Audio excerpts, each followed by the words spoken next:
Making it last is all I care to do. You loving me, I loving you. Mothers and fathers, husbands and wives, sisters and brothers, friends for life. We won't live in the past. We're making it last. It's time for another conversation. Welcome to Making It Last podcast, where it's all about helping us to have better relationships, not just with ourselves, but with other people.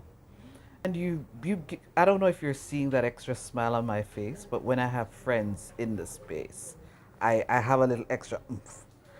And this person we're going to be unpacking this conversation with is a friend of mine. He's Dr. Noval.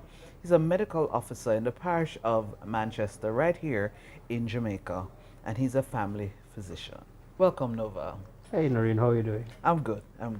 All right, so it's the beginning of a new year. A lot of persons are in the habit of talking about New Year's resolution, and with that, as they look forward, we also want them to look back. So, 2024. Now, we've captioned this 1,000 miles.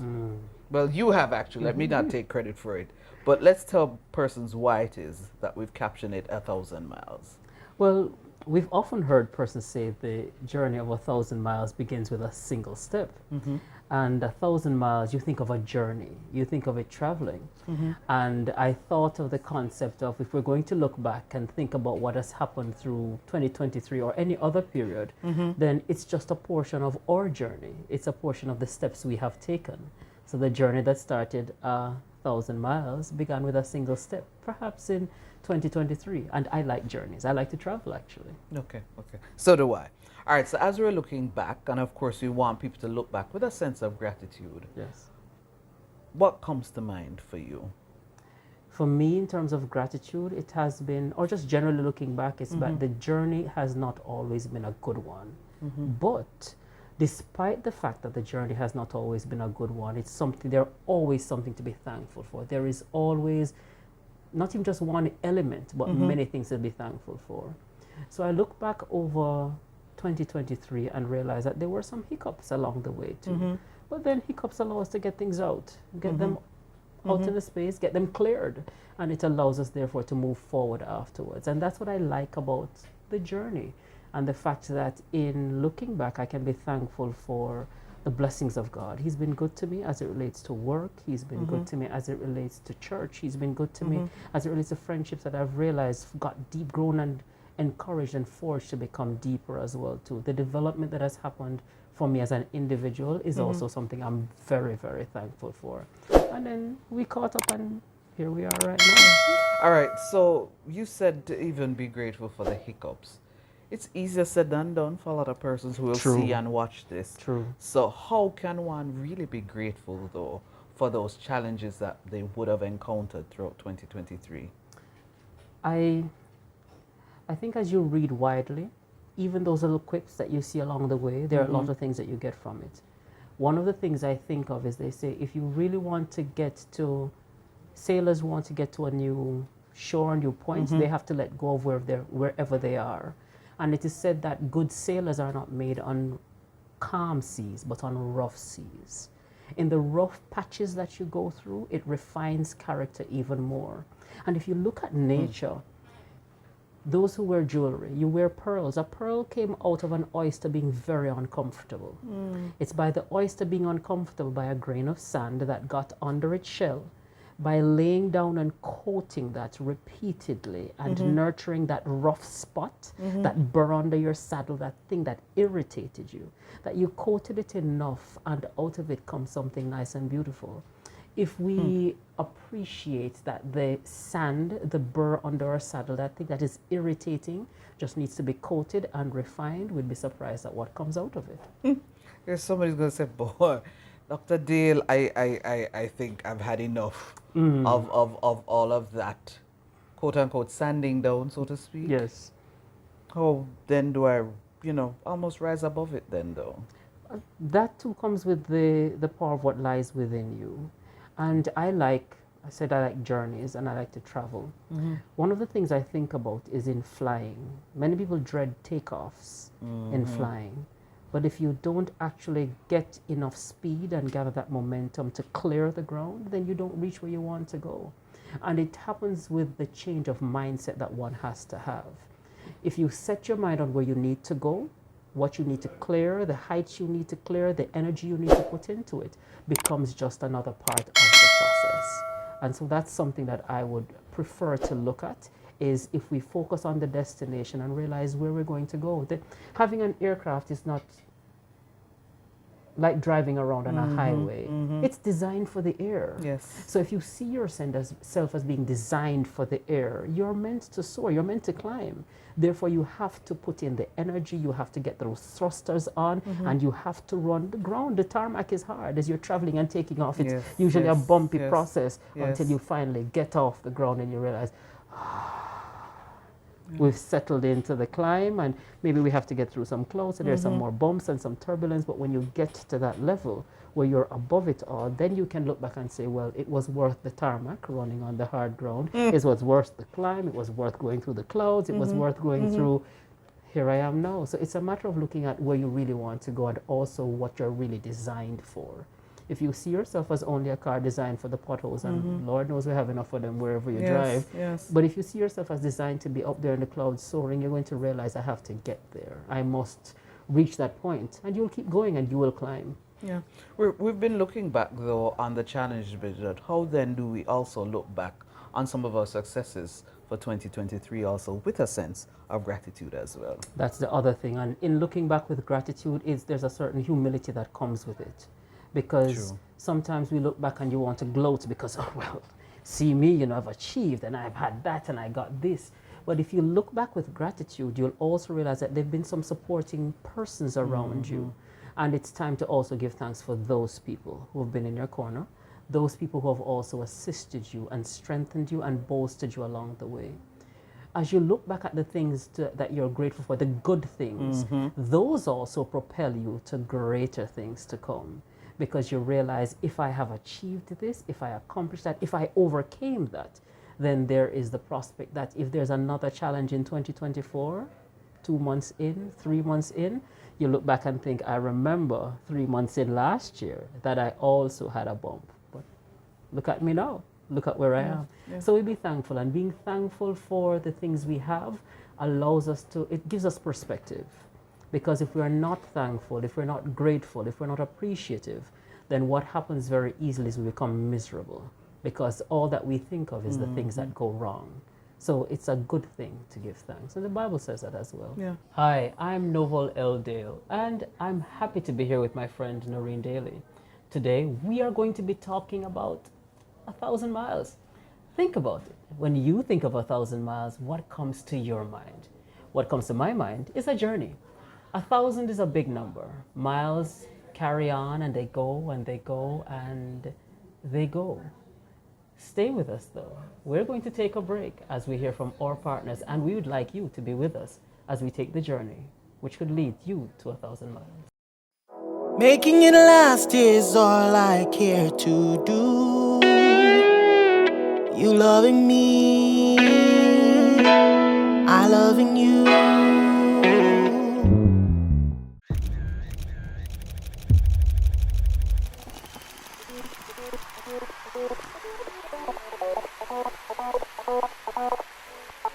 Photography is an art, but more so, photography must come from the heart. Precious moments, priceless times. Take a pic and know it will turn out fine. BMC Photography JA, beautiful moments captured. Let's go.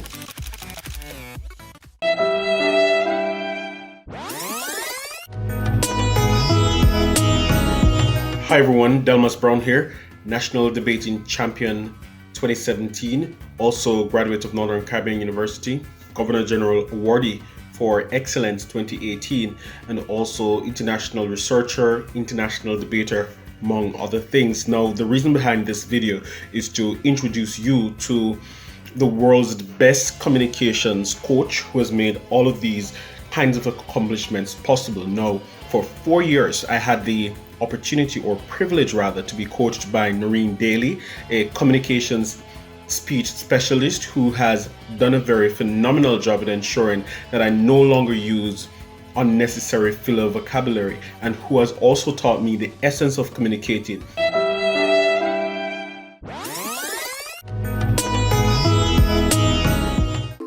You can't live your best life without a healthy immune system. Boost your immune system the delicious way with Zappy's organic juices and punches. Made from local produce with zero added sugar, our juices cleanse and revitalize your body as they boost your natural immunity. Try our delicious flavors: Beat It, Berry Bomb, Get Fresh, Ton Up, and Island Splash. Find us on Instagram at Zappy's Organics, or call or send a WhatsApp message at 1-876-779-8910 to order today. That's 1-876-779-8910. Zappy's Organic Juices and Punches. Live your best life today. Making it last is all I care to do.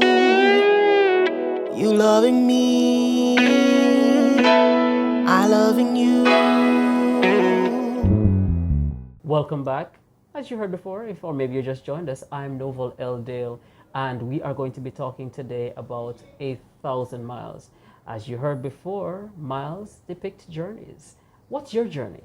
What's your story? We'll talk about mine and a little bit more and see if we can encourage you to take the steps that you need to take. One step at a time. It is said that inch by inch, everything is a cinch. In this moment and for the next few minutes, we're going to be going forward in the conversation. Won't you come with us? Yeah. So we've looked back. So now as we look ahead, Yes. in 2024, what? But how easy is it? Well, let me backtrack a bit. For people who are in the habit of making New Year's resolutions. Yes. So you're looking ahead and you're saying, but when I look back at 2023, there are some things that I wanted to do. You know, I haven't done. So do I then put them again on my list for 2024, or do I just put those aside and say, let me look at fresh things for 2024? I think it can be both. It's a matter of now thinking of, you need to analyze. I think it's Plato or Socrates. I think it's Plato that says the unexamined life is not worth living. So as you stop and you look at your life and you ask yourself, where am I going now? Am I changing route? Because you might need to change course. And if you are changing course, then you may need a new list, a new set of things to do. However, if there is something that is still unaccomplished, that needs to be accomplished, that's vital to your functioning to where you want to go, then of course you put it on the list again. What you may need to look at now is we may need to think, what didn't I do? What prevented me from achieving it last year? So then that's where the tweak comes in. And that's how I now need to channel and change some things to decide where I'm going to go. So I think it's a mixture of both, but the first thing is to decide, where exactly do I want to go? Where do I see myself 6 months into this year, a year later, or perhaps even 2 years later? And by virtue of that, you decide what your resolution will need to be for now. Because if it's a good, healthy habit that you needed to form that you didn't form, by all means, put it back. Because it's necessary. You still need to have it. Are you in the habit of making New Year's resolutions, though?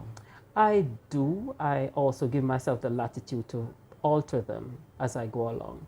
But I think I don't just wait for the New Year's to do it. I tend to strive for better. And I think we ought to become better at who we are. So I'm a lot into personal development and seeing what you can do better for yourself. I remember hearing one noted media personality who has now passed away saying, if you're the same as you were 5 years ago, you've wasted 5 years of your life because you've not improved any. And I thought, whoa, mercy, that is true. If I can say that I'm exactly the same as last year, then how have I improved myself? There's a saying too that you're only as good as your next performance. Yes. So you must be prepared to step up to the plate again and even do better, because someone who heard the last performance will hear this performance and think, it wasn't as good as the last one, or it's just the same. But they will commend the fact that it's even better than last year. So development is always important, even in the small things, not only to wait until the year begins, but to look at doing this almost daily or weekly or monthly. You should be augmenting yourself and getting better at what you do. In your medical, I'm going to pick on your Yes. medical side, as people are beginning 2024 and want to make healthier choices, Yes. what sort of advice would you want to, impart? Among the things that I'd like people to think about is become more health literate as well. Okay. Many persons are not as literate as to what being healthy really means and how to get there. So that's one thing I challenge persons to do. I challenge persons also to look at the matter of how you eat. We tend to, they say you are what you eat, and very often we eat rubbish, we eat junk, we eat on the fly, we don't plan our meals. We don't plan our nutrition, and by virtue of that, we will end up with a lot of the problems that come from those poor choices. I challenge persons too to look at your mental health. Very often we neglect mental health. We don't take the time to refresh the mind. We don't take time to develop the mind as well too. And the mind, they say, is not intended to be a wastebasket. So it's a terrible thing to waste. You don't throw your mind away in the capacity that you have. I would advise them as well to, if there are things that you need to screen for by virtue of age, if you've got to 40 to 50 years old, sit down, have a discussion with your physician and say, what should I be doing? Where am I now? What should I have done? What should I have accomplished? What should I have checked on at this point in time? If I'm 20 years old, what do I need to be looking at? What's my cholesterol like? What is my blood pressure like? What is my blood sugar like? And get active. Try to do some amount of exercise. It's a simple thing as brisk walking. Start moving. Your body will tell you thanks for it later.